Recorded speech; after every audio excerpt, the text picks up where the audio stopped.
ইন্দিরা ভবন কুরুক্ষেত্রের ময়দানে পরিণত বললেন আক্রান্ত জেলা কংগ্রেসের সম্পাদক কাইয়ুম তালুকদার। জেলা সভাপতির বিরুদ্ধে একাধিক অভিযোগ এনে প্রদেশ সভাপতির কাছে বিচার প্রার্থী কাইয়ুম।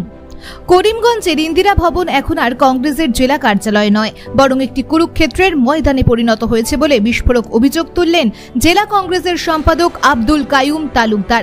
জেলা সভাপতির দায়িত্বে গাফিলতি ও জেলা কংগ্রেসের সাধারণ সম্পাদক শাহাদাত চৌধুরী সহ একাধিক কর্মীরা পরিকল্পিতভাবেই দলের প্রার্থী হাফিজ রশিদ আহমেদ চৌধুরীকে হারিয়েছেন। আর শাক দিয়ে মাছ ঢাকার চেষ্টা করতে গিয়ে উল্টো তাঁকেই দল বিরোধী কার্যকলাপে জড়িয়ে দিতে চাইছেন শাহাদাত চৌধুরী। এইভাবেই দলীয় কর্মীদের বিরুদ্ধে একের পর এক বিস্ফোরক অভিযোগ তুলে গত ৮ তারিখ শনিবার কংগ্রেস কার্যালয়ে কি হয়েছিল বিস্তারিত তুলে ধরলেন কাইয়ুম তালুকদার। তিনি বলেন, সেদিন কংগ্রেস অফিসে আমাকে কেউ ঘাড় ধাক্কা দেয়নি। শাহাদাত চৌধুরীর সঙ্গে কথা কাটাকাটি হয়েছিল। ভাইরাল ভিডিওতে আমাকে মাত্র ৪ সেকেন্ড দেখা যাচ্ছিল। তখন পিছন থেকে কেউ একজন আমার পিঠে ধাক্কা দিয়ে ঘটনাস্থল থেকে সরিয়ে দিয়েছে, তবে আমি সেটা দেখিনি কে দিয়েছে। স্থানীয় ২-১টি সংবাদ মাধ্যম ও বৈদ্যুতিক চ্যানেলে বিষয়টি অতিরঞ্জিত করা হয়েছে। শাহাদাত চৌধুরীর সাহস হয়নি আমাকে ঘাড় ধাক্কা দেওয়ার। সে আমাকে ঘাড় ধাক্কা দিলে আমিও হাতে চুরি পরে বসে থাকতাম না।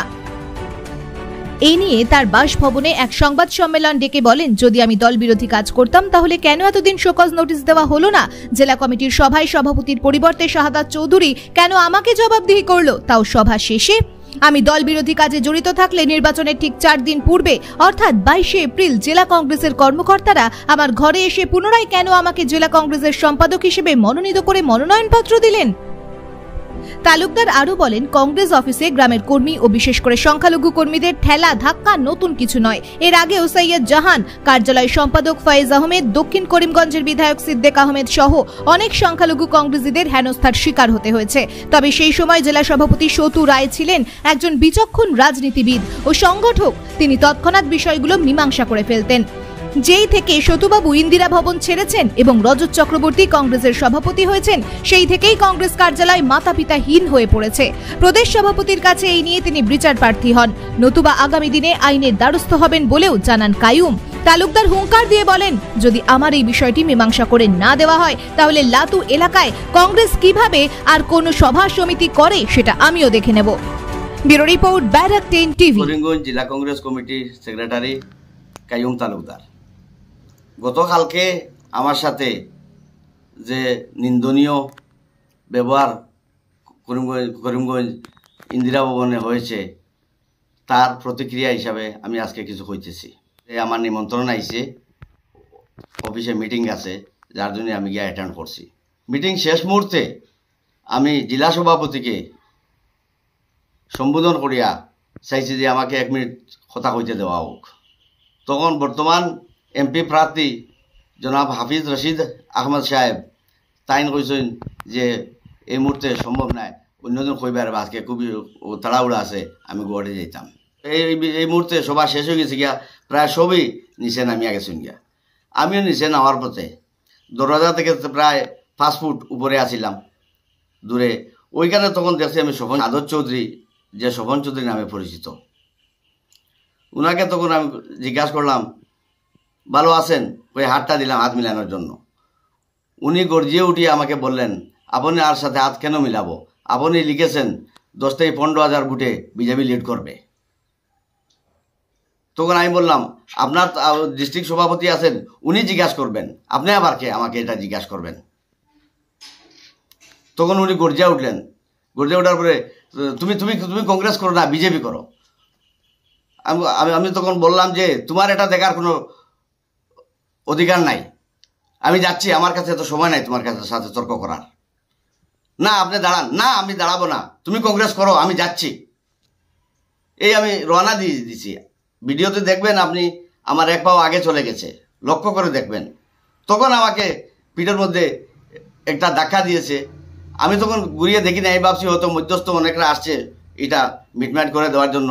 এখানে রাজভাই এসেছে, আমিনুর রশিদ এসেছেন, কি হয়েছে বলে। আমি বলছি যাই হোক, আমার সময় নাই ভাই, এখন আমি বলতে পারবো না, আমার সময় কম, আমি যাচ্ছি। তো ওনারাই ডাকছেন, কিন্তু আমি থামি নাই, আমার অনেক জরুরি কাজ ছিল, কারণ মিজোরামের আমার গাড়ি লোড হয়েছিল পূর্ববাজারে, তাই আমি চলে গেছি। আর এই বর্তমানে বাড়িতে আসার পর মিডিয়াতে যেটা আমি দেখতেছি ভিডিও, এটা তো আমি দেখতেছি অতিরঞ্জিত ভিডিও। সত্যি কথা বলতে গেলে এই যে 34 সেকেন্ডের ভিডিও যেটা, এটাতে শুধু আপনারা ভালো করে দেখেন, শুধু 4 সেকেন্ড আমাকে দেখা যাচ্ছে। 4 সেকেন্ডের মধ্যে আমাকে না কোনো কেউ ঘাট ধাক্কা দিয়েছে, না কোনো কিছু করেছে। শুধু আমি আগেই বলেছিলাম যে আমি যাচ্ছি, তোমরা কংগ্রেস করো। তখন বলছেন না দাঁড়াও, বললেন আমার কত সময় নাই। তখন পিছন থেকে আমি ভাবছি তো মধ্যস্থ কেউ দেখা দিয়েছে, কেউ বলতে চলেন ভাই, চলেন চলেন, আগে চলেন, যান যান।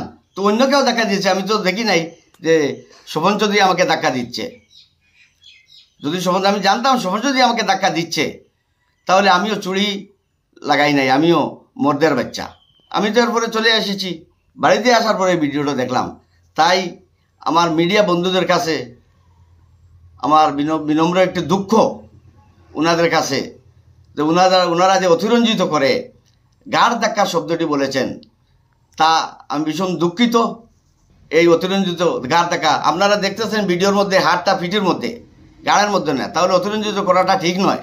যে পোস্টের কথা নিয়ে দেখা যাচ্ছে যে পোস্ট যেটা, এটা ইলেকশনের দিন আমাদের কংগ্রেস প্রেমী যারা, আমরা ওইখানে 4 হোটেলে বসেছি গল্প করে, কেউ বলতেছে 1 লাখ ভোটে যাবে, কেউ 1.5 লাখ ভোটে যাবে, কে সেটা ভোটে, কে সেটা, মোটামুটি 50,000 ভোটে। তাই আমি ওনাদের সাথে বাজি রেখেছিলাম, মৌখিক বাজি রেখেছিলাম যে বিজেপি 10 থেকে 15,000 ভোটে লিড করবে।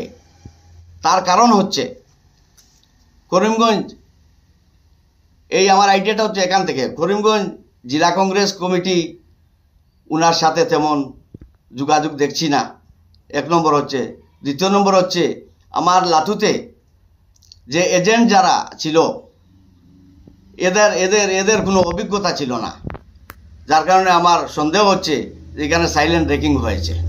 এটার উপরে ভিত্তি করে আমি বলেছি, বিগত 50 বছর কংগ্রেসের একটি টিকিট নিয়ে আমি একটা স্থান দখল করে আছি, যেটা আমার মনে হয় অল আসামের মধ্যেও কারো কাছে সার্টিফিকেট নাই। 40 বছর কন্টিনিউ আমার বাবা ওয়ার্ড মেম্বার ছিলেন। আমার বাবা মারা যাওয়ার পরে বর্তমান রানিং মেম্বার 20 বছরের ইমিডিয়েট আমার বড় ভাই, আমরা 6 ভাই, ইমিডিয়েট আমার বড় ভাই আছেন। আমি সক্রিয়ভাবে প্রায় 2 বছর থেকে রাজনীতি থেকে বিরত আছি। তার একটি কারণ হচ্ছে আমার ইন্দিরা ভবনে মাসখানেক যায় না ঝগড়া, আপনারা দেখতে পাবেন পুরোনো ভিডিওগুলা।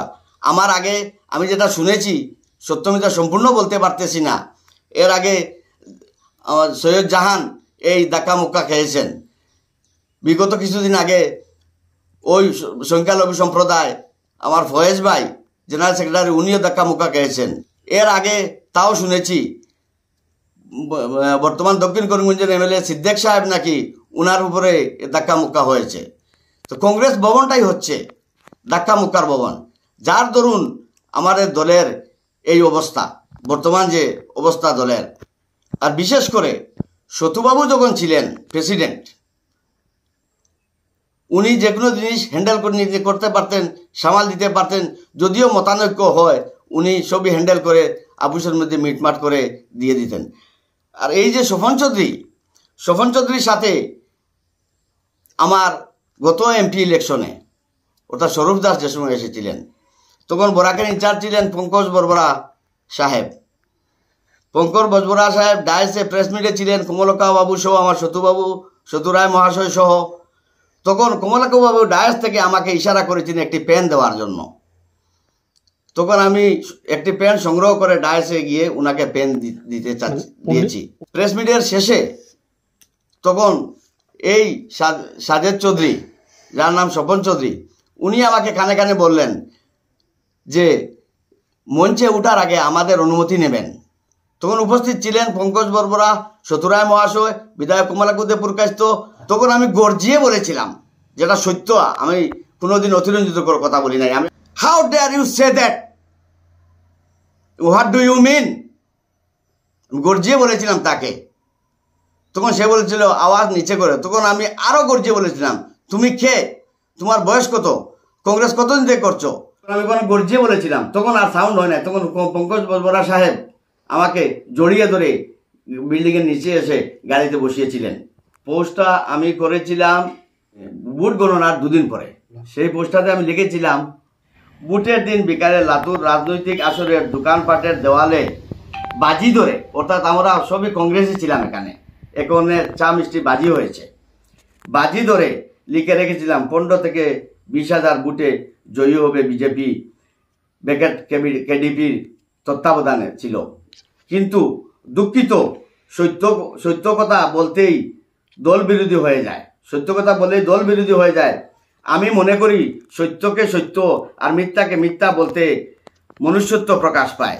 তাই মনুষ্যত্বের বলিদান দিয়ে কোনো কিছুর পদক্ষেপ নেওয়া অমানুষের পরিচয়।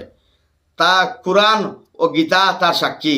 তখন গীতার একটি শ্লোক আমার জানা ছিল, যে লাইনটি আমার কাছে খুবই প্রিয়, যেটা ছিল কর্মণ্যে বাধিকারস্তে মা ফলেষু গদাচনম, ওই পোস্টটা ছিল। তাহলে আপনারা চিন্তা করেন, আমি উত্তর করিমগঞ্জ জনসাধারণ এবং এই বিধানসভার সমষ্টির প্রত্যেক জনসাধারণের কাছে আমি বিচার চাচ্ছি, আমি এখানে কি অন্যায় করেছি। এটা গণনা 2 দিন পরে আমি পোস্টটা লিখেছি, ওই 6 তারিখে নববার্তা প্রসঙ্গের প্রথম পাতায় লেখা ছিল, সাংগঠনিক দুর্বলতার জন্য হাফিজের হার, প্রদেশের নেতৃত্বকে জানালেন কংগ্রেস নেতা সুব্রত দেব। তো উনার তো কোনো ভুল হয় নাই, উনাকে কেউ হ্যারাসমেন্ট করে নাই। এবং 7 তারিখ মনে হয় বা 6 তারিখ হবে, প্রদেশ কংগ্রেস সেক্রেটারি এবং দক্ষিণ ব্লক কংগ্রেস সভাপতি আমিনুর রশিদ, উনিও তো বিবৃতি দিয়েছেন, প্রেস মিট করেছেন, যে জেলা সভাপতির অকর্মণ্যতার জন্য আজ কংগ্রেসের হাফিজ রশিদের হার, জেলা কমিটির সভাপতির জন্য নেগলিজেন্সের জন্য উনি তো বলেছেন আজ এই হাফিজ রশিদের হার। কালকের মিটিংয়ে এই সুব্রত বাবুও ছিলেন এবং আমিনুর রশিদ চৌধুরীও ছিলেন, উনাদের বিরুদ্ধে তো কোনো কটু কথা কেউ হয়নি। আমার কানে এসেছে যে আমি নাকি পারুল সাহেব পোস্ট করেছি। আমি পোস্ট করি নাই, আমি শেয়ার করেছি। উনি জনদরদি হিসাবে গ্রামে গ্রামে জলের মধ্যে গিয়ে উনি বাড়তেছেন। আর আরেকটি কথা হচ্ছে, যেটা হচ্ছে যে আমার কমলা কুমারের সম্পর্ক আছে কিনা, আমাদের জনসেবা হিসাবে, গরিব দুঃখী জনতার দরদি হিসাবে গত করোনায় এবং ফ্লাড এফেক্টে এমএলএ আজিজ সাহেব আমি ফোন করেছিলাম আমার এদিকে দেওয়ার জন্য, আমার বাড়িতে গাড়ি নিয়ে এসেছেন গরিব দুঃখীকে দেওয়ার জন্য। এরপরে আমি ফোন করেছিলাম কমলাকুদে প্রকাশকে, উনিও আমার বাড়িতে মাল পাঠিয়েছেন গরিব দুঃখীকে দেওয়ার জন্য। এরপরে আমি ফোন করেছিলাম পারুল চৌধুরী সাহেবকে, উনিও আমার বাড়িতে মাল পাঠিয়ে দিয়েছেন, যা আমি বিতরণ করেছি। তাহলে সমাজসেবা, যে সময় গরিব দুঃখী জনতা জলের নিচে পড়ে আছে, করোনায় পড়ে আছে, তাহলে তাই কেন দলের প্রশ্ন কিভাবে আসে? এটা কি অপরাধ? যেহেতু আমাকে ডিস্ট্রিক্ট কংগ্রেস থেকে একজন ফোন করেছিলেন যে পারুল চৌধুরী সাহেবকে তুমি এটা পোস্ট করেছো, আমি বলেছি না, এটা পোস্ট না, তুমি ভালো করে দেখো, এটা শেয়ার। আর ওই জন্যই আমি শেয়ার করেছি। পারুল চৌধুরী সাহেবকে পাঁচগ্রামের এখানে ব্রিজের উপরে একটি সাংবাদিক জিজ্ঞাসা করেছিল যে আপনি রাজনৈতিক ব্যাপারে, আপনি তো হারলেন, আপনি তখন পারুল চৌধুরী সাহেব বলেছিলেন আমি রাজনৈতিকের ব্যাপারে কোনো কথা বলবো না, আমি সমাজ সেবায় এসেছি, গরিব দুঃখীর সেবায় এসেছি, রাজনৈতিক কোনো ব্যাপার আমার কথা থেকে আপনি প্রশ্ন করবেন না। এই কথাটাই মুগ্ধ হয়ে আমি এটা শেয়ার করেছি। একজন জনদরদি আমি কেন শেয়ার করব না? মানুষকে সাহায্য সহায়তা করতেছে, এটা কেন সব জায়গায় কি রাজনীতি? আমি তো আর সাজেদ চৌধুরী না, আমি তো স্বপন চৌধুরী না, সব জায়গায় নিয়ে রাজনীতি ঢুকিয়ে দেব। আর রাজনীতি তো আমার পেশা নয়। আমি সব সময় এই ধরনের রাজনীতি করি, কারণ রাজনীতি আমার পেশা নয়। সাজেদ চৌধুরীর পেশা হতে পারে, তার একটি প্রমাণ আছে, সাজেদ চৌধুরীর পেশা রাজনীতি। কারণ গত এমপি ইলেকশনে সাজেদ চৌধুরী ভাইরাল যে রেকর্ডিং আছে, উনি চেয়েছেন একজন ব্যক্তির কাছে যে তুমি আর 2 লাখ টাকা দিলে আমি তোমাকে টিকিট দিয়ে দেবো, পঙ্কজ বর্বরা আমার ঘরে বসে আছেন, আপনি তাড়াতাড়ি টাকা নিয়ে আসেন, যেটা ভাইরাল হয়েছে। আমি প্রকাশ করতে চেয়েছিলাম ওই দিন কংগ্রেস অফিসে যে সাজেদ চৌধুরী বিজেপি করেছেন, আমাকে বিজেপি যে তকমা দিচ্ছেন, শুধু উনি কংগ্রেস অফিসে, অন্য কেউ তো আর বলে নাই, অন্য কেউ তো আমাকে ধাক্কা দেয় নাই। উনার পার্সোনাল গ্রাজ যেটা, এই হচ্ছে পঙ্কজ বর্বরার সামনে যেটা হয়েছে, একটা কংগ্রেসে থাকতে ছিল সম্পর্কটি। যখন কমলাকু বাবু আমার বাড়িতে এসেছেন এই ইলেকশনে, তখন আমি হাত জোড় করে বলেছি আমি সক্রিয়ভাবে রাজনীতি করতে চাই না। আর আমি যে কংগ্রেসের সবচেয়ে বড় কথা হচ্ছে, ঈদের দিন হাফিজ রশিদ আহমদ সাহেবের ছোট ভাই ইঞ্জিনিয়ার রফিক আহমদ চৌধুরী সাহেব এবং জাহান চৌধুরী আমার ঘরে এসেছিলেন। আসার পরে আমার বাইকআউট করেছিলেন আমি যাওয়ার জন্য। সৈয়দ জাহান আমাকে নিয়ে হাইলাকান্দি, রাতাবাড়ি, আনিপুর এই সমস্ত দিন এই পুরা রাত্রে ক্যানভাসিং করে বুটের কাজে ব্যস্ত হয়ে রাত্রে 2:10 আসি আমার ঘরেতে আমি ঢুকি। পরের দিন আবার সৈয়দ জাহান গাড়ি পাঠিয়ে দেন। পরের দিন আবার আমি জাহানের সাথে যাই। আমার কাছে ভিডিও আছে। নাগাটিল্লায় গিয়েছি, কাঠিগোড়ায় গিয়েছি, বদরপুর গিয়েছি, রাতাবাড়ি গিয়েছি, পাতারকান্দি গিয়েছি।